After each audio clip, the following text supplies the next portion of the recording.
Hey familia, my family, how's it going? This is Daniel. I'm back at it with some Thursday thoughts. This is the time we get to reflect on Sunday service and take those thoughts forward to the rest of our week. Now this past Sunday, we had an amazing community message as Rob, Mr. Heartthrob Campbell, came by and he did an amazing video that was able to inspire us and remind us of Jesus' sacrifice. Now it was incredible. And it was, I would say, the best synopsis of what Jesus did and why he did what he did and what that means for us that I've ever heard.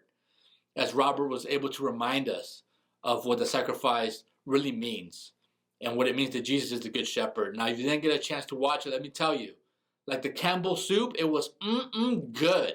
So you want to go check the link in the description. You want to go watch Rob sharing and come back here. But Rob was able to take us to John chapter 10. And that whole passage of Jesus being the good shepherd who lays down his life for his sheep.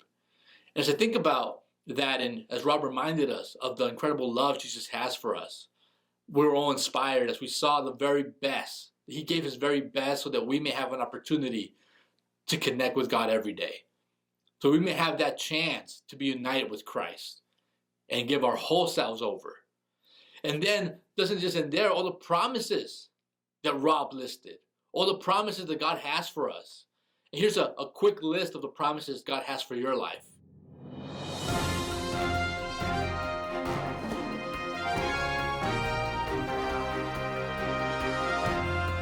Hopefully you were able to catch all those. But as we see the promises that God has, I have this thought today. That is, do we really believe them? Are there any there that Rob mentioned or that you know about in Scripture that you just have a hard time truly living like it's real? You know, as Rob was sharing, one of the promises was that Jesus would come back. I think about in my own life. I think about there's certain days where I don't even think about that. There's certain days where I don't live my life that way. And it just shows me that I have a hard time truly believing the promises of God. But it also inspires me because what will my life look like if I did accept it, if I did live my life that way, if I did wake up every day knowing Jesus might return?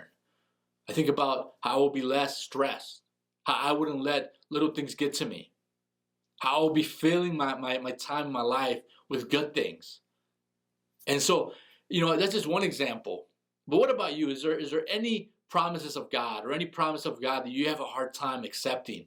You have a hard time really living as if it's in reality. Maybe you know about it, maybe you've heard it, maybe you believe it, but do you really live it? Do you really accept it? So I want to encourage you today to take some time and before the week is over to be able to share with someone maybe a promise that you have a hard time really believing. But share with them not what you would do to change that, but share with them what would your life look like if you did. So that we can all be inspired, we can all dream together, and we can all be that lost sheep that Jesus finds for his glory. I love you all. Hope you have a great rest of your week. You have a good one. I'll see you later.